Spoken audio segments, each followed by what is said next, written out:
You saw the hottie, yeah? Do you mean the E rank? I sure did. Oh, his body is ridiculous. When did we admit a patient as ripped as that? Not ringing any bells for me. Apparently he started exercising though, and it did his body good. There's no way. Takes more than a couple of days to build up muscle. Okay then, leveling up it is, I guess. Till next time, he said. Meaning, if I live long enough, I'll see him again. Any pain I go through, any suffering I endure, if it doesn't kill me, it'll make me stronger! I'm level 18 now. Taking on this thing. It's worth a shot. They call us hunters for a reason. And it's about time the real hunt begins. Jinwoo Sung, the face of the Korean manhwa industry, was once a weak, ugly-ass loser, just like you. But he transitioned from a beta who couldn't talk to girls to a Chad Sigma who gets all those girls wet from the mere sight of him. So you might be wondering, how did he transform into such a Sigma?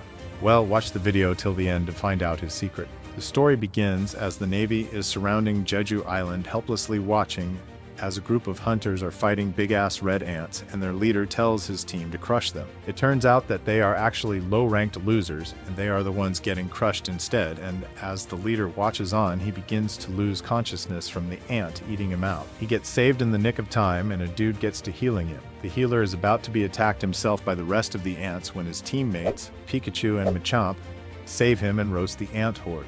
The other party realizes that they're really one-off characters as they just saw how professionals handle business. Suddenly, a giant albino ant appears and the two get to work while the healer works on the rest. Pikachu charges with full Thunder Shock while Machamp obliterates it by throwing one of the mandibles he just ripped off. They cannot celebrate as an army of albino ants marches on the battlefield. The duo is not afraid though, as Machamp welcomes the challenge by ripping off his shirt and Pikachu charges up his lightning. Choi observes their battle. He is busy managing the battle while leading an army of hunters.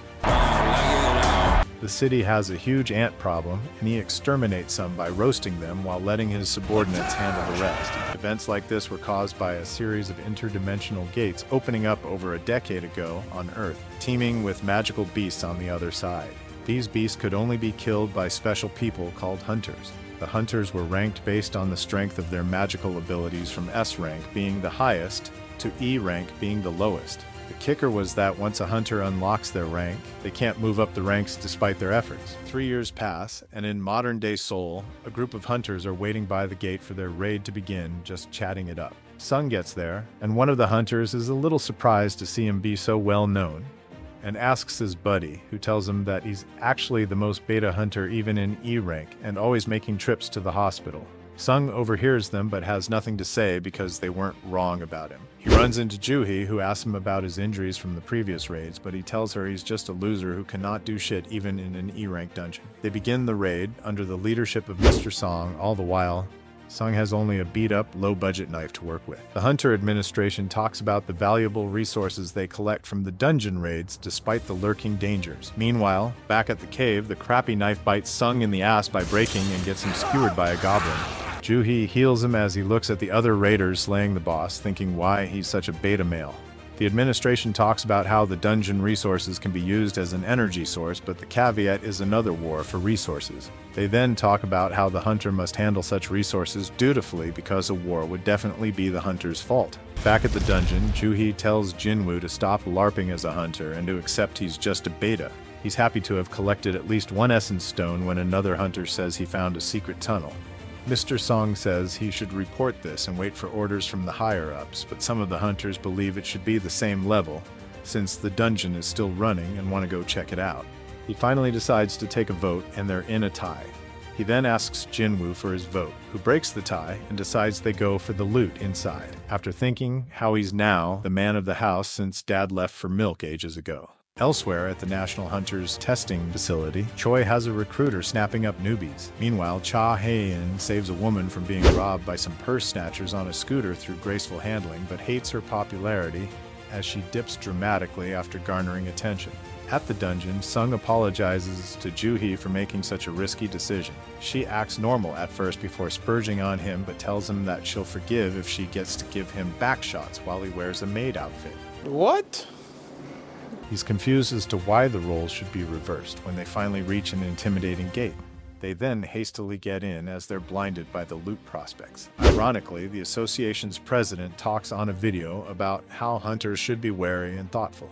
The raiders enter the temple and look around only to find statues. As Mr. Song reads an ancient scripture, Juhi talks about how the main statue is eyeing everyone when suddenly the door shuts. One of the hunters angrily goes to open the gate as he had voted against going in there, but the guard statue chops him in half. As everyone begins their prayers, Jinwoo realizes that the headless dude was a D rank and wets his pants when he sees that the statue is looking at him. He then remembers his times at previous dungeons and how the near-death experiences and bullying have actually started to give him a spider sense, shouting at everyone to get the f away from the statues. It's too late though, as a few hunters get roasted, making him realize that they're gonna die now.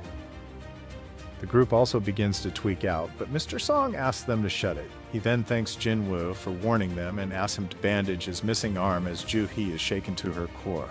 He also tells him about the scripture, believing it's the guide for their survival as the situation seems like an S-rank level. At school, Jinu's stepsister, Jina, is asked by her friend, Song Yi, about Jinu's profession. Jina explains that her brother always comes home in bandages, and the girl claims that she can do a better job than him. In the temple, Mr. Song is thinking of a way out when suddenly one of the hunters claiming to be famous tries to impress the hoes by speed blitzing to the door, only to get incinerated. Jinwoo then remembers the scripture and asks Mr. Song about the commandment. He bows his head down just like the commandment asked and gets to see another day. He asks everyone to do the same, and after explaining why they also bow down to respect the god, the statue then gives out a freaky smile resembling Drake after he sees Millie Bobby Brown.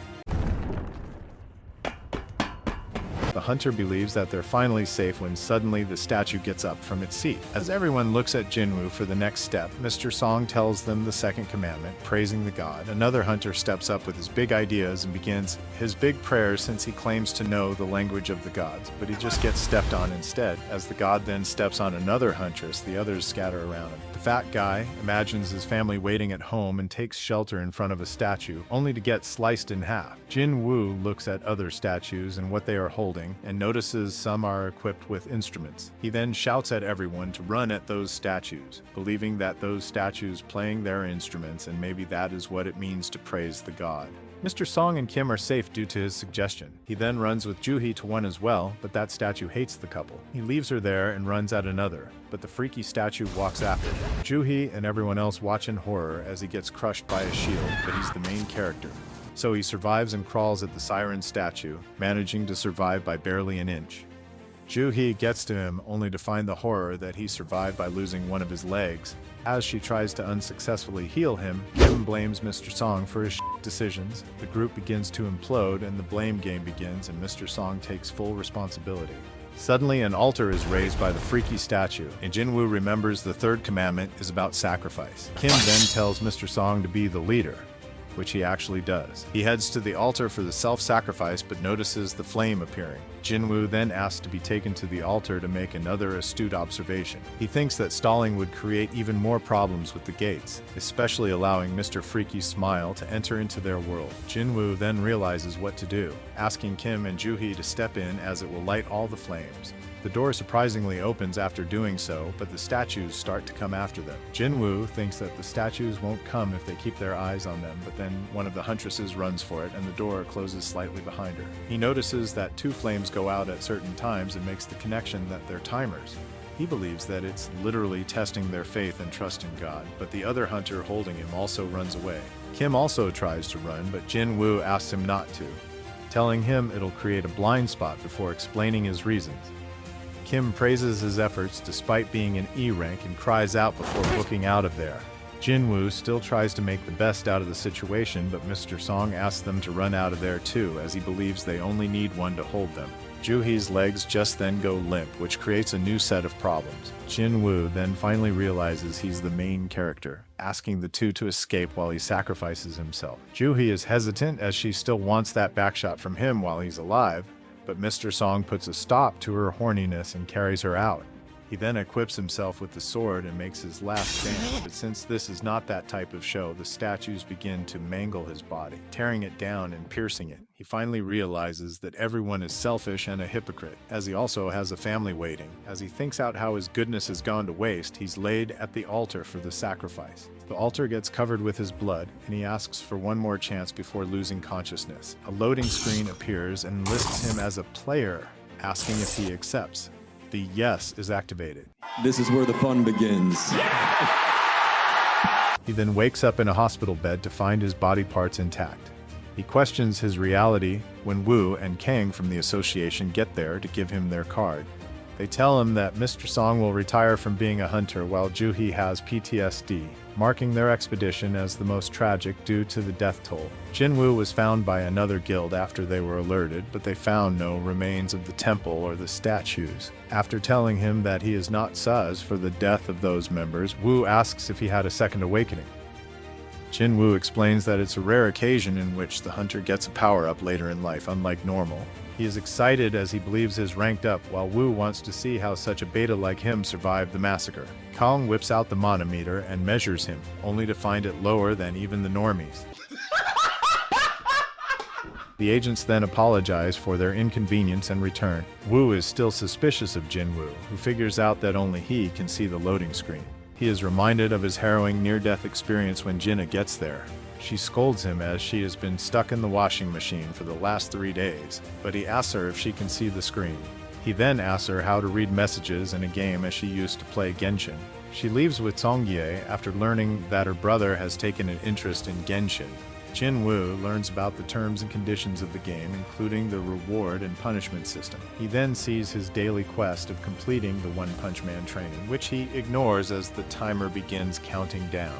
Meanwhile, Wu reports everything to the chairman, including Jinwoo's failure of the second awakening. The chairman then tells him to mark the case as a special one, while Wu is frustrated due to the nature of the case. At the Hunters Guild, Choi asks Hye-in to mentor the newly recruited hunters, which she tries to decline as she's an introvert.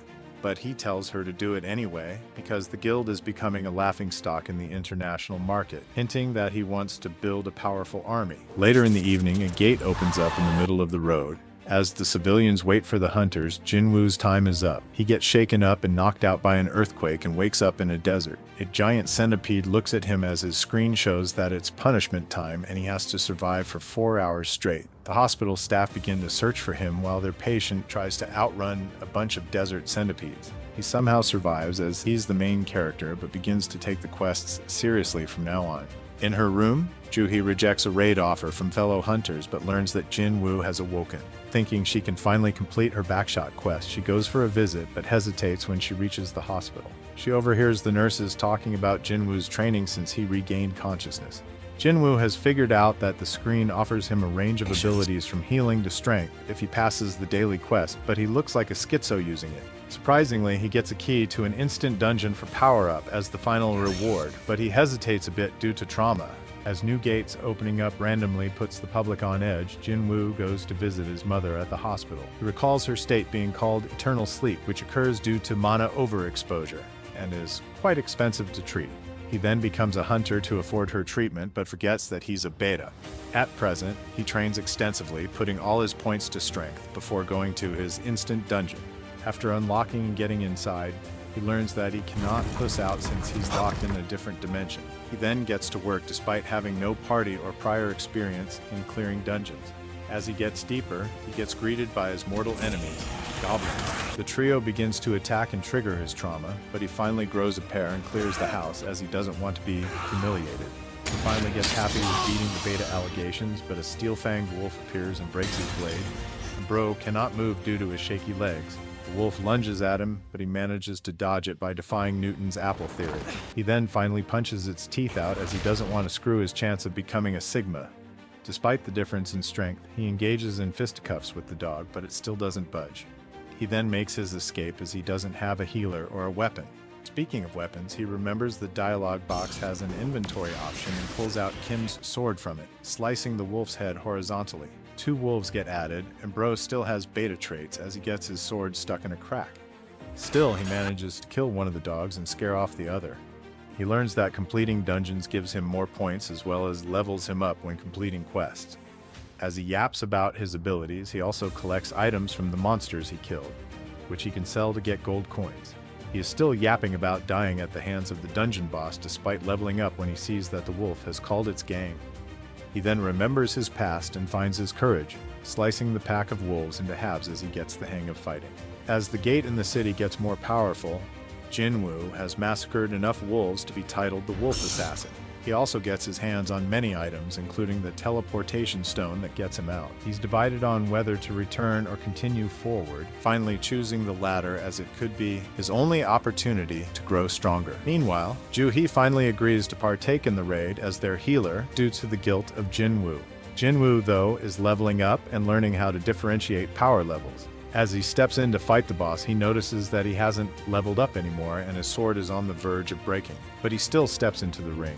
He is immediately welcomed by the monster, who breaks his sword and reveals itself to be a giant snake with impenetrable scales. The snake then whoops his ass like an alcoholic stepdad beating his son for hiding the beers. Jinwoo is frustrated and faces the snake head-on, as he cannot break the barrier of his beta-ness despite having hacks. He also recalls his conversation with Mr. Song, who reveals to him that everyone calls him the weakest beta of humanity. As the snake whoops his ass, he begins crying about how he must grind to become a Sigma male as they're respected by everyone. He finally activates his infinite aura and gains a jawline. He then begins to rapidly stab the snake before going full hands and fisting it till it bleeds to death. He levels up and gains a cool new sword made from the snake's fang, as well as some other items. The game then teleports him back, and as he's out of the subway, he gets confronted by a soldier. After learning that he's a hunter, the soldier takes him to the boss as there's been a dungeon break. A huge battle is going on, and he's a bit disappointed to see low levels battling the golem. The hunters try their best, but the monster has the best defense. He sees that Joo-hee is also there and begins to assist them, fails as she's still traumatized. After learning that the monster is weaker than the snake, he yeets his broken blade and breaks its defense to create the opening for victory. The D-rank hunter is shocked to see someone break its barrier with a mere blade and asks the soldier who it is. The hunter is curious about his power level, but Jinwoo heads back for his looks maxing session as Joo-hee watches on. Days pass at the hospital, and there's a flood forecast because the nurses are wet and salivating at the thought of Jinwoo's muscle, especially the hardest one. They speak of unspeakable things that he can do to them while he works out in his room. One of the nurses almost passes out from his aura when she enters his room. As her eyes ogle at him, she tells him that he'll be discharged and needs to complete the procedure. She then finally gathers the courage to ask his contact for late-night booty calls. You naughty, naughty, you teasing me, you naughty, naughty. Which he gives out thinking it's part of the procedure. The next morning, Jinwoo is back at his home, and Jenna is rather curious about his physique and asks if he can provide her with special stepsister training. Yeah, boy. But he sends her off. He then looks at his status and increases some of his abilities after learning he has some points left. Jinwoo gets to gate hunting and questions if he should reevaluate his level, but later rejects the idea due to the attention and targets he might get from his second awakening. He finds a job offer and runs to the site, which completes his daily quest. There, he gets recognized for being a beta, but he is more concerned with the contract he's handed.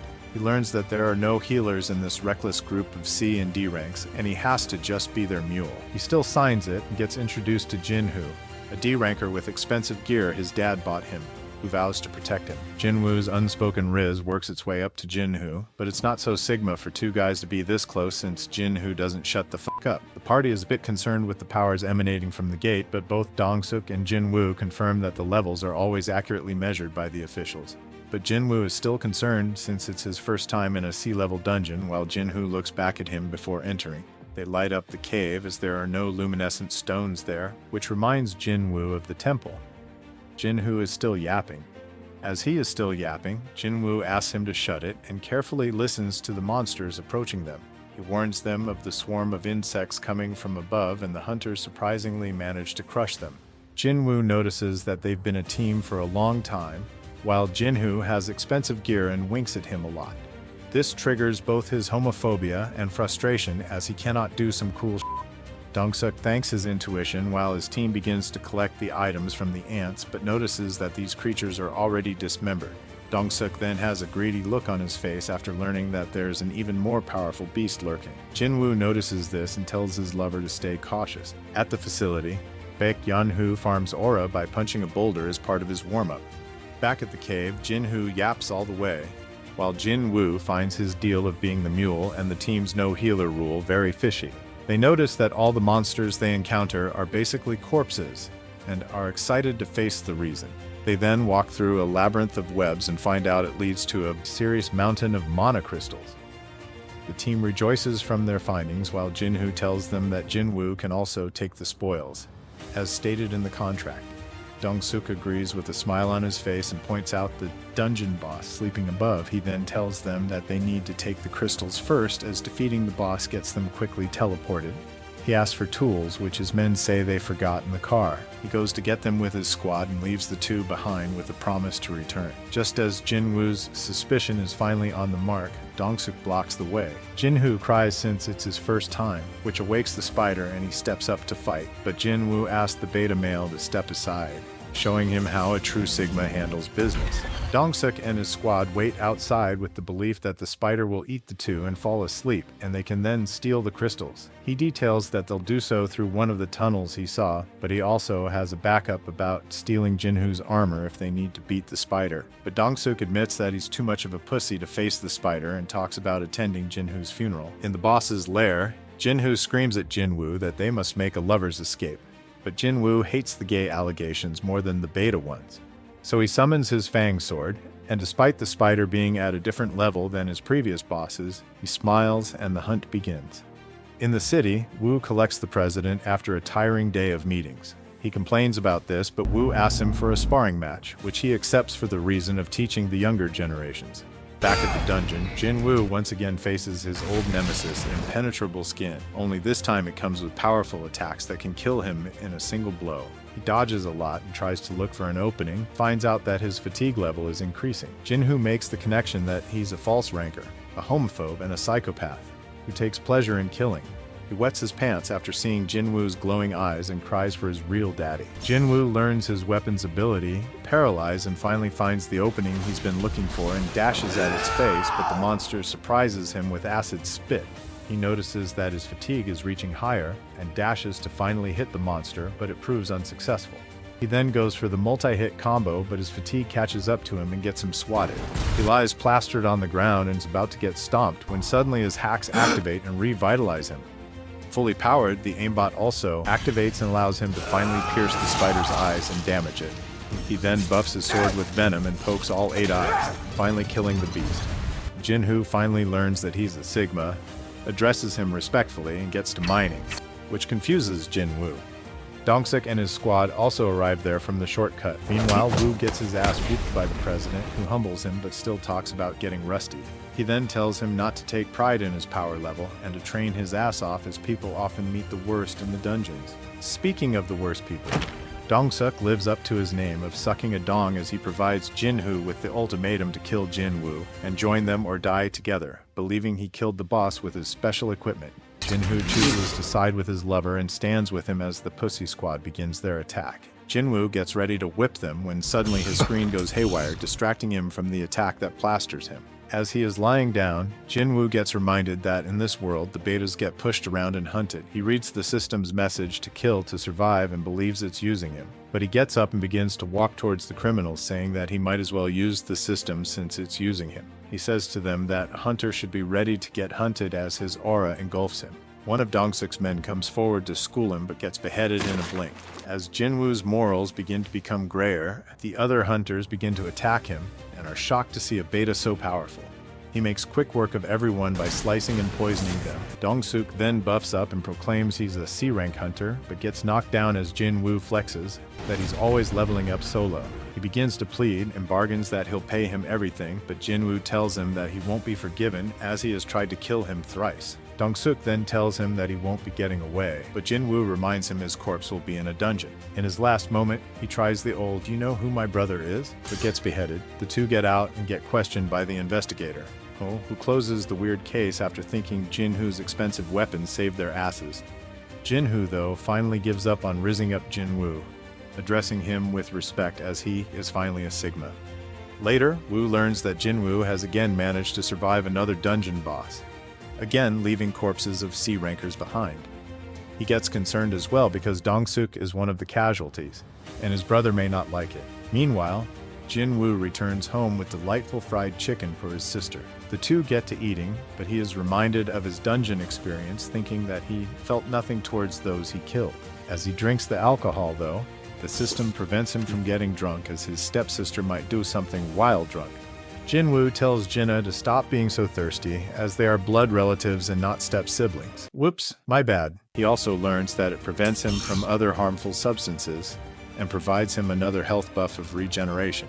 Later, Jinna tells him that Jinhu has called him for a date. She then gets angry that he drank the beers alone, but he ignores her to go meet his lover. At the cafe, Sung is ready to leave after learning that he wants to recruit him to his team. Jinhu pleads to him after revealing that he wants to be a guild master and starts explaining. He tells him that he wants to be the heir to his dad's company and fulfill his dream to create a self-sufficient guild.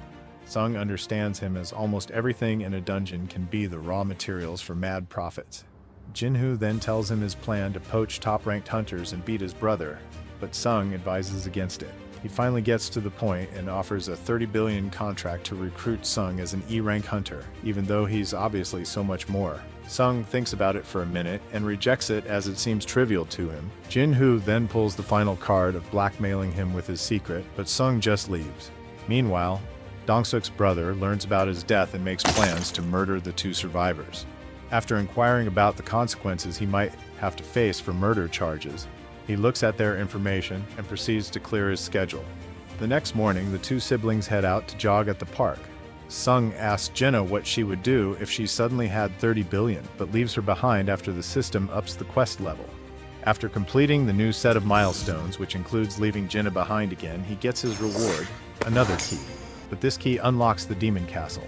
He then learns that completing the castle gets him the elixir of life, which gets him excited. In the evening, he visits his mom once again and decides to go after the elixir to cure her. He enters the dungeon knowing even the S ranks would have a difficult time hanging around. As he walks inside the inferno with fear and the teleportation stone, he confronts Hell's gatekeeper Cerberus. Jinhu locks in and uses everything he has learned up until that point, but sees that Cerberus is not damaged. The system begins popping up and tells him the stats, but he loses his arm and gets his ass whooped.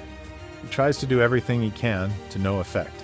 Using full recovery, he tries to turn the tide. The system shows he has half a life left after getting tossed around by the debuffed beast. The system flashes warnings and provides intel on the enemy, which is still in peak state. Jinhu thinks about using the stone, only to lose it. He hides from the Hellhound and uses the healing potions he had in his inventory as Cerberus closes in on him. He then remembers the poison effect and drinks the poison he got from beating the snake to recover. Cerberus attacks him, but its debuffs wear off and provide Jinwoo the much-needed opening. While he manages to deal some damage, he ends up in its jaws with a low bar of health. Still, he pierces the eye of the beast with all his might, managing to secure the victory. As both begin to pour out blood, Jinwoo gets leveled up and gets his reward, a key to the castle as well as the formula for the elixir. He realizes stepping in means a certain death and goes back with a promise to return soon. The next morning, Jinwoo visits his mother at the hospital and wonders if the elixir can also cure her disease. He knows it'd be suicide to go back and knows he needs to lock in to get stronger. He then goes to the cafe and meets up with Jinhu to tell him he accepts his proposition. He lays out a condition to clear the dungeons without anyone besides them. Jinhu thinks it's kind of gay to do it as a pair. Why are you gay? Who says I'm gay? You are gay. But Jinwoo manages to convince him to tell his dad about this. Jinhu gets to the business deal proposition in a car as his dad talks to him about how the system of the world has changed with the appearance of these gates. He talks about the Hunter Association, but is more worried about the guilds, particularly the Big Five, who are becoming rich from the dungeon resources. He then tells him that they also need to establish their guild to sustain their old business. Jinwoo, meanwhile, completes his daily quests, but is disappointed to not get anything like before for doing the extra. He then wonders if the loot box might give him an instant dungeon key, but he gets handed a bingo card instead.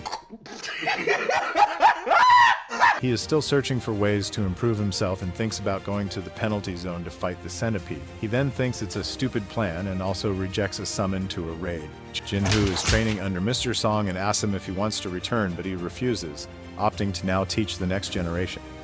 He ignores the summon, but Kim accepts it. He tells his wife about it, who gets worried for him, but he assures her that he'll get cash and be safe out there. At the HQ, Yeonwoo chews out Choi for setting him up for the TV interview as he hates attention. Choi then tells him about Yoojin's plan to create a guild and headhunt his members, but he also knows that. He then asks what Choi is getting at, and Choi finally has a serious look on his face. Joo-hee is on a call with her mother, who asks her to return, believing her daughter is a scaredy cat. This angers Joo-hee, and she cuts off the call before stepping out, believing she must try harder after seeing Jinwoo's progress. Returning to the HQ, Hae-in gets there to see Beck stepping out of Choi's room. She then tells Choi that she rejected the offer to join Yoojin's guild and questions if the two were doing something sus. Bak goes to the bar for a drink and to think about what Choi said. He recalls that he was asked about Jeju Island earlier by him. He then remembers Choi's plan to clear the sealed-off island once and for all with the newer armies and procedures. He was also asked to provide his support and was reminded of the casualties he faced there, his old buddies, Eun-sok and Byung-gu. The next morning, Sung heads out after blue balling. On the way, he reunites with Mr. Song, who's surprised to see the new Jinwoo, legs and all. He then walks with him and finds out that they're heading for the same gate. The reuniting doesn't end there as they meet with the old gang, Joo-hee, who gets horny after seeing Sigma Jinwoo, and Kim, who's embarrassed to see them as he pussied out back then. They are then joined by prisoners whose demeanors change after seeing Joo-hee but are controlled by Kang. The investigator briefs that due to a shortage of local hunters, they'll be joined by these C-ranked criminals who are there to reduce their sentences. She assures them that Kang, who's B-ranked, will also be joining for the worst-case scenario. Jinwoo tells Joo-hee to sit this one out, but she refuses after learning he'll be going in. The prisoners get warned by Kang after being released from their shackles, who then introduces himself to the rest of the team. Mr. Song takes the leader mantle again, but at first bows to Jinwoo to get his permission and as an apology for the disaster last time. He then asks Kim and is assigned the leader again as Kang observes Jinwoo.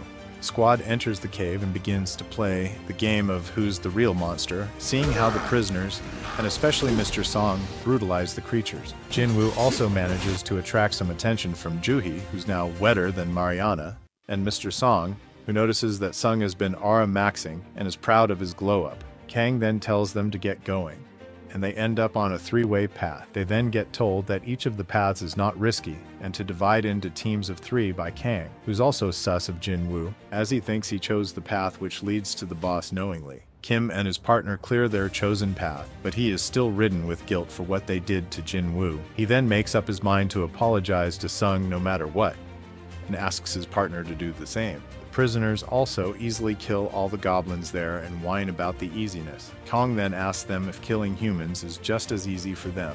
He then recalls a meeting with the father of a rape victim whose daughter killed herself due to being assaulted by these very heads. He then questions why the law is with them despite doing such a heinous crime, questioning if they're hunters and why should they reduce their sentences through raids before offering 3 billion to execute them. At present, Kang, with a stern look, listens to their answers and tells them that he'll tell the association that they're killed by goblins. Kim and his partner wind up there to see Kang wrapping up his execution. He wants to make the last prisoner suffer but slices his head clean after seeing these two. He figures out that the last path leads to the boss, but approaches the two first with his blade in hand. Jinwoo wonders about Kang, but hears the scream and dashes towards it. They then see Kim and his partner, who is already dead, lying in pools of blood. Jinwoo screams at Joo-hee to heal him, but Kim tells them it's useless. Mr. Song notices that they have been attacked by someone skillfully. Jinwoo asks him to hold on for the sake of his family, but Kim apologizes to him before losing the light in his eyes. Kang ambushes them from the shadows and tries to attack Joo-hee, but Jinwoo saves her. Mr. Song shouts at him that he's from the association, but he tells them that he's gonna bluff about how they all were killed by the criminals and he was the sole survivor after killing those criminals. Mr. Song then steps up to battle him with Kim's sword, talking about how it's been a long time since he picked one up. He asks Juhi for a physical buff and manages to go toe-to-toe with the assassin, surprising Kang. Kang still manages to injure him due to his speed and accuracy, but Juhi continues to do her thing. Kang then goes after her, but Mr. Song protects her and gets sliced from every direction while listening to Kang talk trash. Mr. Song finally falls on his knees, and Juhi cannot heal him anymore. As Kang approaches for the final swipe, Mr. Song uses his flame attack, but it is all part of his genjutsu. He reveals himself and delivers the final blow, but Jin Woo steps in, introducing himself as an E rank. Kang calls bullshit on his power levels and tells him that he has had a second awakening, surprising his party members. He also recognizes Jin Woo from their weak mana reading in the hospital. He then tells him that he's gonna teach him the ropes as he doesn't seem experienced. Jin Woo, though, is more than willing to hear his reasons for killing everyone. He calls bullshit on him doing things for the sake of the victim's family as he toyed with them before killing Kim. Kang then finally reveals that he really enjoys killing people, and working for the association allows him to do it scot-free. He attacks Jin Woo, thinking he has the upper hand in experience, but they're equal in skills, especially speed. Jin Woo then asks him to shut it as he yaps about the system, confusing Kang, who sweats after seeing Jin Woo go faster. But Kang still has aces up his sleeves and shows that he can be invisible through hyperspeed, managing to injure him. Jin Woo still doesn't give a crap about his skill and shows his attacks mean nothing. Kang finally becomes wary of him, seeing him reveal his abilities, before pointing out they're the same since he also has killed before. This shocks everyone, and Mr. Song points out that Sung's been through a lot to become the Sigma. Kang yaps about the survival of the strongest before continuing his invisible attacks, but Jin Woo manages to counter him. Jin Woo then uses his domain expansion and easily stabs him in the heart. Kang asks him about his abilities, but even he would like to know the answers. He then tells Jin Woo to be aware of the path he's taking as he's walking into the abyss of darkness, where the abyss stares back at him and dies. Jin Woo knows that the darkness will eventually consume him and asks the two to leave as he gets to hunting the dungeon boss. Later, Woo arrives there after learning what Kang did. He is also surprised to see Sung and apologizes to all of them. He asks them about who made Kang their bitch, and Mr. Song tells him that it was his doing, with assistance from Juhi. Woo is still sus, but will report it like they're telling it. Mr. Song says that it's a small form of payback for Jin Woo, who is happy that he kept his secret, but he's wary of the A-ranked Woo. In the evening, Jin Woo talks about the man who hired Kang has turned himself in, but he's rather more focused on his date with Juhi. The two walk in the park, and Juhi tells him that she always wanted to give backshots to Jin Woo. You sneaky. You naughty, you teasing me. As part of some weird mommy bond formed from always healing him. She then gives him the stone they collected from their deadly raid back in the day and tells him that she'll retire as he doesn't seem submissive and breedable anymore.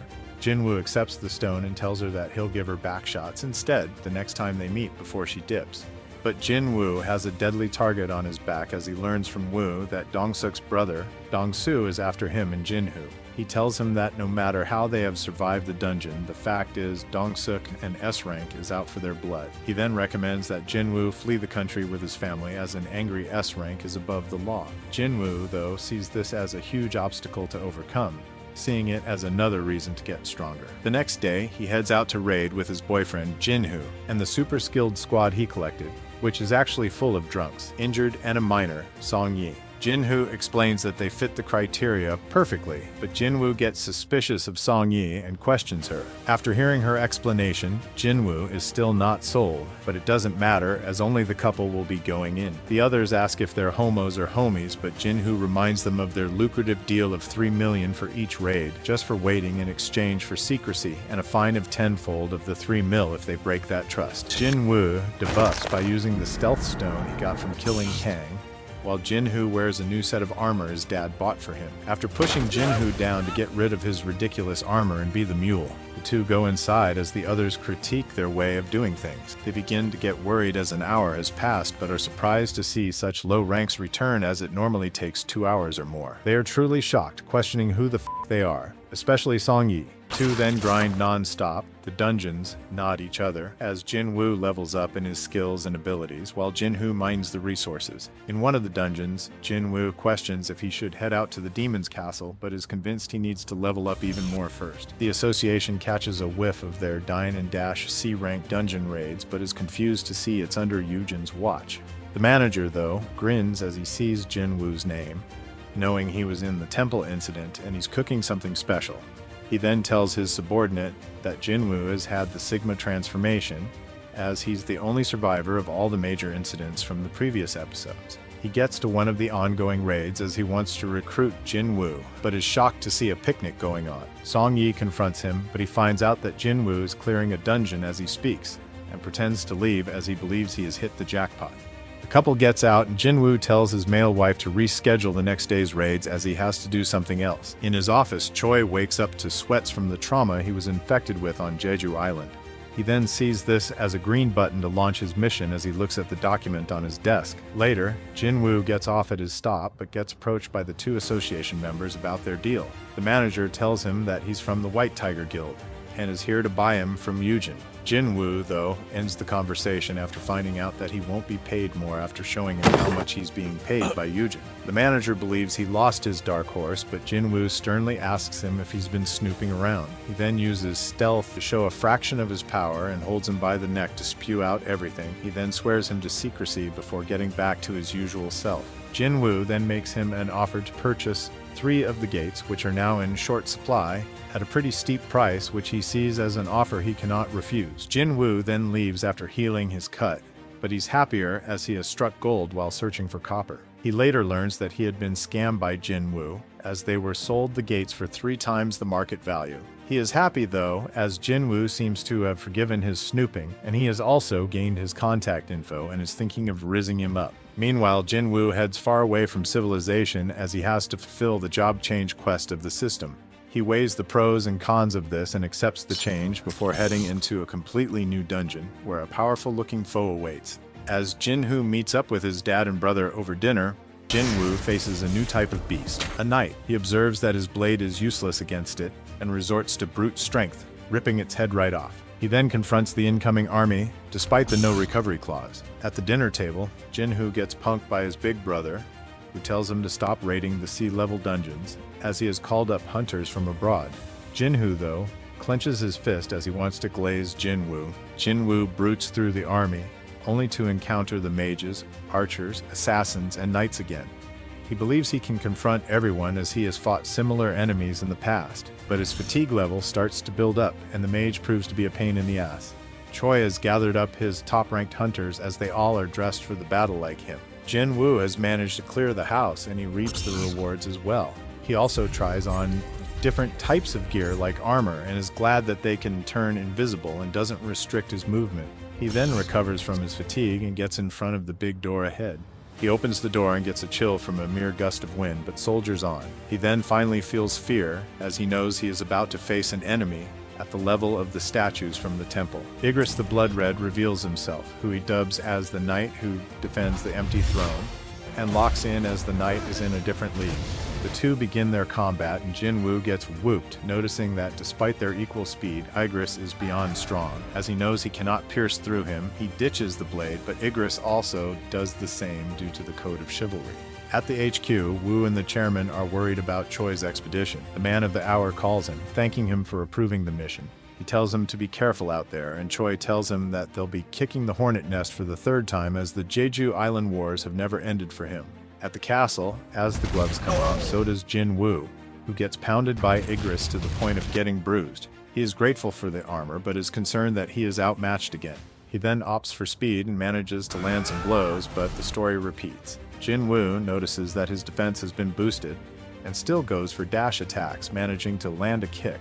This angers Igris, who then proceeds to whoop him like an alcoholic stepdad and plaster him across all 4 castle walls. He ends up on the throne in a foreshadowing, while his family is shown in their respective worlds. Igris then summons his sword and swings it to end the match, but Jin Woo goes berserk, stabbing him in the eye as he's the eye hunter now. He plasters Igris to the wall, who tries to use his blade on him, but Jin Woo resummons it from his inventory as he's the rightful owner, and repeatedly stabs Igris vital points until the screen says he's defeated. He admits that his victory was a stroke of luck, but still enjoys his rewards, especially Igris's helmet. He finds it odd, though, that he's given a teleportation stone, and believes the quest is still going on. Suddenly, the gates open as the system tells him it's a survival challenge and sets the timer. Jin Woo then gets to battle as he's greedy for the solo leveling. The greed catches up to him as he is overwhelmed by the infinite army. They even manage to see through his stealth and get head-to-head with his murderous intent. Jinwoo thinks the points are useless for now and tries to use the stone, only to get it thrown as the army pounds on it. He gets tossed around by the knights and loses sight of the stone. He is hell-bent on beating the piss out of them, though. He manages to beat some, but the numbers catch up, and so do his insecurities as he remembers his beta days. He then remembers people who used to call him weak, but face his greatest opponent yet, his beta version, who tells him to give up on his dream of solo leveling and to die. The chairman and Wu talk about their days in Jeju, and he speaks about scars that all the hunters bear. In Jinwoo's case, it's his beta-ness, as Beta Wu is still telling Jinwoo to give up as he's still weak despite the glow-up while he gets his head pounded. As Jinwoo is getting hammered by the demotivation of Beta Wu, who tells him to die, and the knights who are ready to kill him, the system transfers him to the penalty zone since he failed to do the daily quest. He is happy that he increased his luck skills as well and promises to face Beta Wu the next time he sees him as he handles the centipedes. At home, Jinna gets worried if he can make it to the Guardian Teacher Conference, but is more worried if he is staying at a new girlfriend's house. In the penalty zone, Jinwoo levels up before the timer ends. In his spare time, he goes through his inventory and equips himself with Igris's blade, which allows him to damage armored beasts and his ability to affect objects without touching them. After this, he gets teleported back to the castle, where he happily faces the knights. The Jeju Island team flies in a chopper over the water and sees a huge surge of mana in the water, surprising them.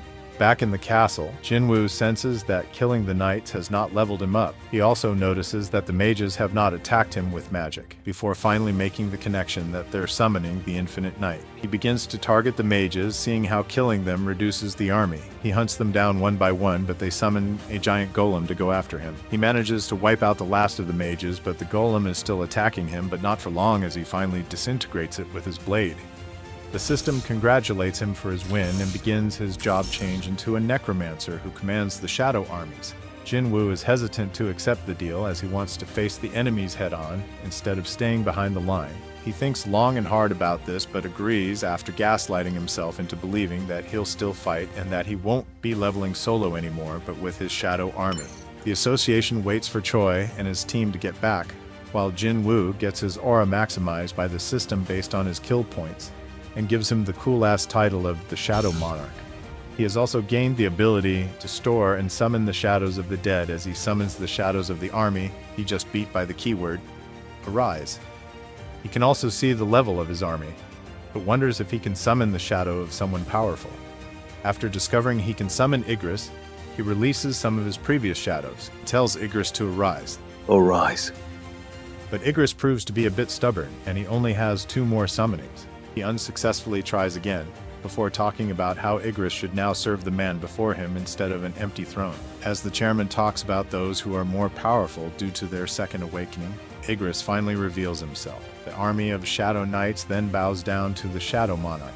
If you want to see the second chapter, leave an Igris in the comments. Be sure to like and subscribe and enjoy this next video while we get that ready for you all.